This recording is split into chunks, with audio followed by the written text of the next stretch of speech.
Hi everyone, this is Amanda Sanchez of Queens Redeemed, and I have the esteemed pleasure to be here with Tamika Lecheé Morales. She's one of my favorite people, and you'll soon find out why, but she is 2018's Today's Inspired Latina of the Year. So it is because of this beauty that the Lord had opened doors for me to be a part of the volume 5 of Today's Inspired Latina. And so I just pay so much respect to Tamika here. And so just to tell you guys a little bit about her, she is an author, she is an actress, she is a playwright, she is a teacher, as you see from her lovely background here. Yes. And one of my favorite things about her is she's also the president of the Autism Hero Project. And so we know that April is Autism Awareness Month, and so she's got a lot of amazing things going on. But first, Tamika, I want you to share your story. Why is autism and the awareness of it so important to you? Well, first I just want to acknowledge that today, on the day that we're recording this, it's actually April 2nd, which is World Autism Awareness Day, hence why I'm representing right here. Can you see this beautiful shirt? We are lighting up the world blue today. So I would say that, you know, for any autistic family or anybody who's gone through some major trauma, it all starts off with a date. And so for me, my journey into this journey called autism began on June 4th, 2015, on the day that our son was evaluated and we received the diagnosis that he had autism spectrum disorder. And so, as you can imagine, when we found out, it was pretty heartbreaking. And I say that I have a different space in my mind now about autism because I've learned a lot since that time. We're going, close to 4 years now since we've got the diagnosis. So back then when I received it, I can truly tell you that I was ignorant and I was uneducated about what autism was. And so I was devastated, to truthfully tell you the least. I immediately went into this dark space in my mind and really kind of into a cave where I didn't want to talk about it with anyone. Obviously my husband knew because he was there when we got the diagnosis. If he wasn't there, I don't even know if I would have told him. That's how I just couldn't come to bring myself to even speak about it. And I went through kind of all the stages of grief. It took me nearly 2 years before I even could utter the words to share it with the people closest to us, which were our friends and our family. And I'll be honest with you, it wasn't until I wrote my story that I can tell you that writing was the journey that began my healing. So I feel like it was really God sent that He kind of put this book in my path, and I was invited to share my story in Today's Inspired Latina, because I don't know if it wasn't for that, if I would be in the light that I am in now, in all honesty. I think I had to literally go through all the stages of grief. And because the book was about to be published, I was like, oh my God, I really can't let my family or friends find out with the rest of the world when they read my story in this book, which was coming out. It came out May 2017, so nearly 2 years later. And so little by little, selectively, I started to talk about it with, those who were closest to me, friends, family, my husband's family. But the ironic part of it all is we have an older son. We have 2 sons, and they're 16 years apart. And we never even told my oldest son. Wow. He gradually realized it when there was there's all this therapy that goes on with autism. And so the therapist would come to our house, and they were doing all these things. And so he knew something was not quite right. And we just it's kind of like osmosis. You'll eventually figure it out. Because I just literally couldn't talk about it. But what I loved about writing and how I feel like writing really healed me is that I was able to honestly kind of cry it all out and kind of reflect. And as I reflected, I was able to kind of see where I was at all these different stages of grief before I came into the acceptance stage. And by doing that, I was able to reflect and see that all the things that I absolutely adored and loved about Maximilian really had to do with his autism. Wow, that's beautiful. And it's the things that make him so unique. And I was like, you know, the truth is I found the beauty in his autism. And because I found the beauty in his autism, I think that kind of pulled me out of the darkness and into the light. Nice. I love that. It's the And truth. so one of the other things that connected us too is at the time I got her book, my sister posted the autism walk out in Jacksonville because my niece was diagnosed with autism, and so I didn't know how to handle that. Like, I've worked with autistic children, that I never thought it'd hit so close to home. So it's I different, know it's, right? It is, but it's. And I'm a school teacher, and I can tell you, it's different having an autistic student and thinking, you know, because you only deal with them in certain capacities versus living with it. It really is a game changer. You take for granted all the things that typical children, you know, we really take a lot for granted, like just being able to take your child to the movies, right?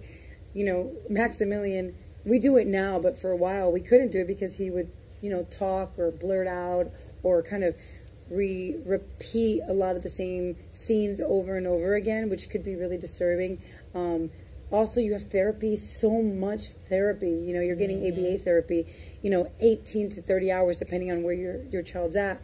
And so you're going to school all day, the child, and then they have therapy all night. So they can't do soccer or swimming lessons or music or karate. And you're constantly in therapy, and then they're in your house, which is also very inhibiting. And so it's just little things you take for granted that people don't realize that really just affect you. So yeah. And I'm so blessed because you're opening my eyes to it more and bringing the awareness more, because there's, like you said, the spectrum is so large. Oh, the spectrum is wide. I've met with people on all ends of it. Right. So, you have the high functioning, you have the moderate, medium, and then you have the ones who are, you know, a lot more severe, who are nonverbal, who can't, you know, go to the bath.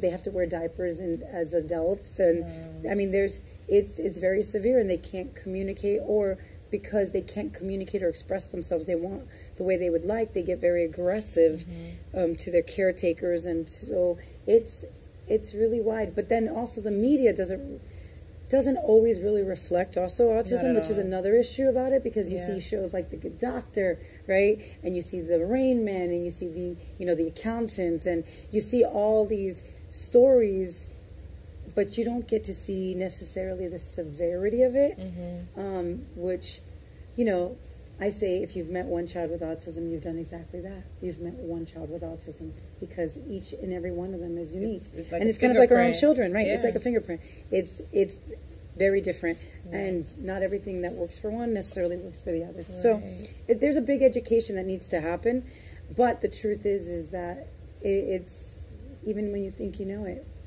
you don't. Yeah. So it's like you're always learning something. You're always learning. And when you look at the data right now is that 1 in every 59 children, according to the CDC, are born with autism. But they actually believe November 29th of 2018, the Pediatric Journal of Medicine came out with a new study thinking that they actually believe it's closer to 1 in 40. Wow. But because of things like children are not getting diagnosed because, you know, parents think it might be bad behavior, or we have this cultural thing, especially being Latinos, ¿verdad? Yep.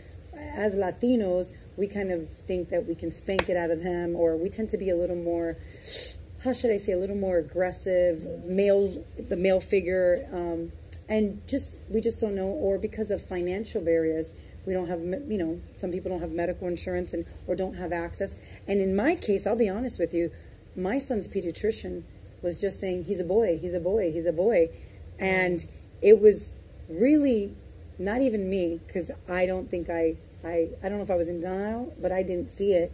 It was really my friends who were teachers who were kind of just doing little whispers of, hey, has Maximilian met his milestones with talking? I noticed Maximilian doesn't really eat. He's extremely selective. And, you know, there was little things that, you know, hindsight's 20/20 that I can look back at now and say, see, but I couldn't see them then. And so if it wasn't for my friends kind of planting the semilla, the seed, I don't think I necessarily would have realized it or come to terms with it. I mean, I'll share that. I was in the middle of doing a play because I do acting, and I remember reminiscing on this one image in my mind constantly for a scene that I needed to kind of get emotional for. And it was one day that I was talking to Maximilian, and he was doing something, and I was like, Maximilian, look at me. And he'd look at me, and the minute I start talking to him, his eyes would avert. And I'd be like, Maximilian, look at me, I'm talking to you. And he'd look, but as soon as I'd open my mouth to talk, his eyes would avert. He could not look at me, and he could not maintain my gaze. He couldn't maintain my stare. And that was, I think, just a moment like of, oh my God, maybe there is something here. And I think I kind of just, I knew it and I felt it, but I just didn't want to acknowledge it. Yeah. Or because the spectrum is so wide, when you look up stuff on the internet, you're like, oh, but he does this, he does this, he does this, he does this. He doesn't do that, he doesn't do that, he doesn't do that. But he does majority, so he must be okay. It can't be that, you know? So, yeah. Well, I know the beauty in the story is when you fall in love with your child even more and you appreciate him for who he is. But now, I love him. He's funny. He's kooky. He's unique. I can't wait to meet him. He's so affectionate. I can't believe you haven't either. He's so affectionate. He's so loving. You know, they say God only gives you what you can handle. And the truth is, I didn't think I could handle this. As I'm coming to realize now, you know, God knew better than I did that I could handle this, because I truly didn't think I could. Yeah. And for years, I didn't think that I could. I was in the dark about it. It wasn't until I got vulnerable that I realized, you know, this is something bigger than me, and God had a plan for my life. But they also say He gives you only what you can handle. And I say that to say, affection is one of my 5 love languages. It's one of my biggest love languages. And I think if He would have been on the other end of the spectrum, where He wouldn't be able to show me affection and hug me and tell me that He loves me as much as He does, and as often as He does, I think that would have been the ultimate. I don't know if I could have recovered from that. And so God gave me what I could handle. So I love that. Now, I know this led to the beautiful project that you got going on, the Autism Hero Project, and I know you have an event coming up, but tell us a little bit about the Autism Hero Project, and then tell us about the event that you got coming. Beautiful. We're going to make sure everybody comes. All right, so let's start with when I was coming out with the book and I finally was able to talk a little bit more about it. There was a gentleman who reached out to me because I had decided that I kind of wanted to become an activist for autism and help really people who were just like me, who were kind of in the dark when they initially get the diagnosis and they just can't see the light. And being that I had just finished reading this, you know, writing this story and really started to reflect, and like I said, finding the beauty in my son's autism, realizing that that's the very things that I absolutely love about him, I really felt like I could help people who are exactly in the same situation that I was in. I wanted to be a resource. I wanted to be a voice. And so this gentleman reached out to me and said that he had this concept, this great idea. He was running a preschool for children with autism, exclusively for children with autism, where it was all-day ABA therapy. And ABA therapy stands for Applied Behavioral Analysis, and it is the #1 recommended therapy for children on the spectrum, which helps them to kind of enforce positive behaviors, kind of get them to really embrace those positive behaviors, and then to decrease and minimize and eventually, hopefully, eliminate those behaviors that are not so positive, and kind of socially to be able to acclimate. And with that, he said, I thought about this not-for-profit. I have a vision of a not-for-profit organization. His name is Daniel Blank. And he said, where we provide medical insurance for the children who do not have access to medical insurance, specifically so that they can access ABA therapy. Amazing. And after experiencing ABA therapy at that point for nearly 2 years, and knowing that it was the ultimate game changer in our lives, and it really brought Maximilian, like, it just elevated everything about him academically, socially. He was finally eating fruits and vegetables, something he never dared touched. I was like, this is amazing. This is like unheard of. I've never heard of an organization that does such a thing. And I was like, this is genius. So what the Autism Hero Project does is kind of threefold. Obviously, we create autism awareness, but we do more than that, because to me, it's not enough to be aware. It's great if you know about autism, but that's not enough. It's about activating you. It's about creating and promoting a world of inclusion where we are intentional about inclusion and creating a space for young adults with autism, and to help prepare our children with autism and the world around us to kind of have empathy and understanding, and knowing that they have to meet us halfway.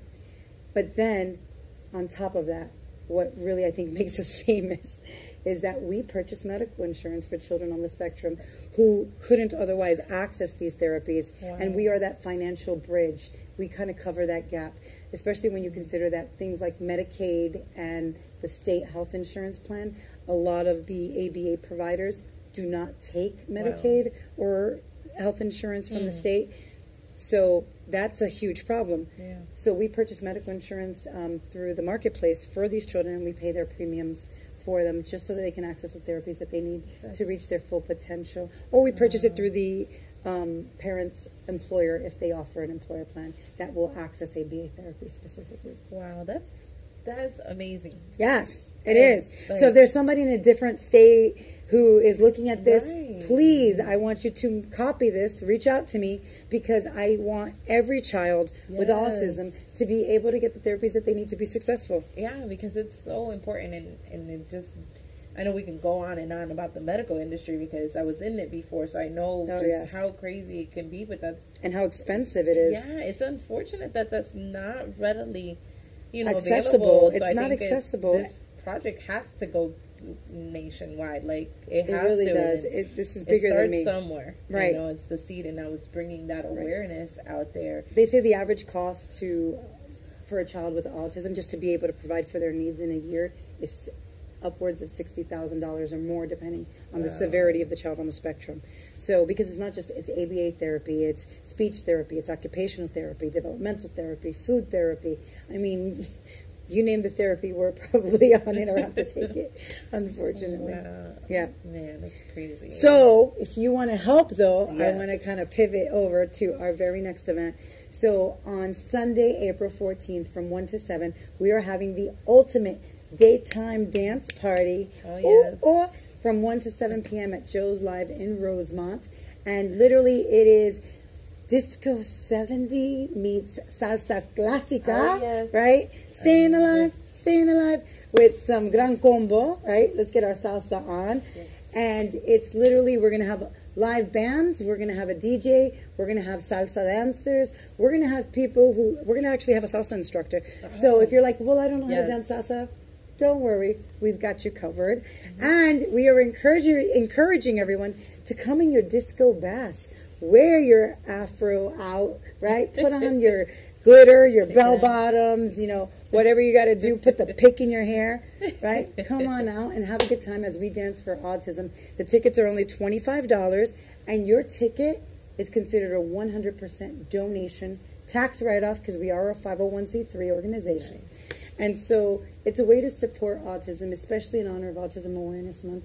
And it's a way to support and help keep us sustainable, because we count 100% on donations. Everybody who works for the Autism Hero Project as a volunteer basis, no one gets paid. And we do that, intentionally, so that 100% of the money goes to purchase medical insurance for children, which I'm proud to say that to date, we have raised $67,000 for children to access medical insurance so that they can get the therapies that they need. This is great. I'm so excited. So, I can sit here all day with you. I know, that's just one thing that I do. But right now, for the month of April, it's the most important thing that I do. So, let everybody know, where they can find you. Absolutely. And then I'll have one question left. Okay. So you can connect with us. You can donate, because it's really about that, right? Yeah. At www.autismheroproject.org. We have social media, so please connect with us on Facebook, also at Autism Hero Project. And then I would say you can email us at autismheroproject@gmail.com. And I just have to say that it takes a village, and you are our village. And I'm just out to make the world a better place for people like my son Maximilian and those with special needs. And so I'm really asking for your help in all this. And then one slight project I know you have, which I just recently was exposed to. Oh, but great. Also, so I guess it's a two-part question. Okay, do it. So you got Lula. Lula. So I recently co-founded with a bunch of other Latina women. It's called Latinas United in Love for Autism, which is Lula. That's the acronym. And it literally started just as like a social meetup group of where it was almost like, a place to go to connect with other women who are going through the same thing that you are, and kind of use it as a safe space where we could speak about our trials and tribulations, and then find, kind of some empathy and some resources. And I could ask all of the taboo questions. I have an 8-year-old, and they have men now, right? And I was like, I have to ask you a lot of questions that I'm curious about, and it's a safe space. Yeah. And so we saw that the group was growing. We had like a Facebook Messenger group that we created, and it just started to grow as we started to add more moms. And not necessarily every mother knew each other, but we knew each other because of social media, which is one of the great things about social media. Yes. And then after a couple meetings, we were like, this has legs. Let's go public. And so just this Sunday, March 31st, to kick off the 12th annual World Autism Awareness year, day and month, we decided to have a public meeting, which you were at. Yes, it was and we had an amazing outcome. Yes, and we had speakers. It was literally all of the Latinas who are making a difference in our community, because we don't get to celebrate enough what we as Latinas do, what we as women do, and so. And like I said, this is really important to us, and so we're here to create community, and we want people to know that they don't have to do this alone. For nearly 2 years, I was in it alone. And I have to tell you, I'm in a much better place when I can get into community, which is what God calls us to do, right? Yes, of and course. So lift it up to God, and He takes over, and He knows what to do. Yes, yes. Well, I think just my last question is, where would you like to see, or where do you see yourself or the Autism Hero Project maybe in the next 5-10 years? Where would you like to see it go? That's a great question. So I can tell you that actively this is my 2nd year, and we have grown, strides. And I have to tell you, it's like anything. You put spare time into something, you get spare time results. You put full time into something, you get full time results. Right now, it's merely volunteer based, but we have really gotten legs. People see what we're doing. We have people connecting with us. And where we really want to go is we want to see companies really reaching out to us and working with us and partnering with us. We want to go into companies and do autism education with employers, so that they can create space. And like I said, that intentional piece about creating a space for young adults with autism, because we have to prepare our world for the future. Yes. And so I'd like to see the Autism Hero Project blow up, and I know that I can't do that alone. Thank God I have a board who I'm so blessed to have, who are all on the same page, who are all fighting with the same mission. And so I want to get larger than life with Autism Hero Project. I want to be a name as synonymous as the Autism Speaks, which has done great things to build awareness about autism and is a great resource. So I want to be like that. And what's great is we do different things, right? We provide medical insurance. They provide information and resources, and, they do studies and research. And so we do very different things. And so abundantly, we can all work in the same space. All right. Well, thank you so much, Tamika. Thank you, Amanda. Thank you, my future book sister. I'm so grateful for you, and I cannot wait to be at the event. I want to see you guys there. I love to dance. If you don't know, now you know. Yeah. And man, just everything that the Lord holds in the future for us. So you guys make sure you click like, subscribe, share, and go and follow the Autism Hero Project. You won't be disappointed. So and donate, even if it's $5 a month. $5 a month. Anything you can. Every little bit helps, right? So thank you again, and stay tuned, for the up and coming projects in the next video. So we love you guys. Ciao, besitos. Bye.